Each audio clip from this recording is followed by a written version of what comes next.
Salut la jeunesse. Pour nous, la famille, c'est primordial. Fini les blancs interminables pendant les repas de famille du dimanche, dans Ta mère la pop, la vague parallèle t'offre le sujet de conversation idéal. Chaque mois, on te fait découvrir un disque que tes parents écoutaient quand ils avaient ton âge, un disque qui a marqué leur époque comme la tienne, bref, un disque qui a façonné la musique d'aujourd'hui.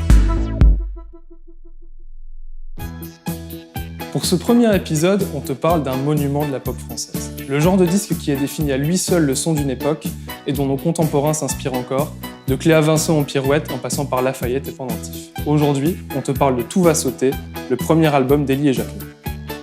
On est en 1980. À l'époque, on ne parle pas encore d'Angèle et Roméo ou d'Oli et Big Flo, et à la rigueur, c'est pas si grave. À l'époque, Brigitte Fontaine et Areski se sont retirés pour quelques temps, et le nouveau duo qui monte, c'est Élie et Jacquemus. Les deux tourtereaux échappés des punks et des Stinky Toys marqueront toute une génération à la faveur d'un disque qui alliera pour la première fois chansons françaises et productions électroniques. Presque 40 ans plus tard, cet album reste d'une incroyable modernité. D'abord parce que le tandem s'est toujours retrouvé à l'avant-garde de son époque. Les compositions de Jacquemus brillaient par cette élégance qui les a rendues intemporelles. En témoigne le titre Amoureux solitaire qu'il a offert à Lio.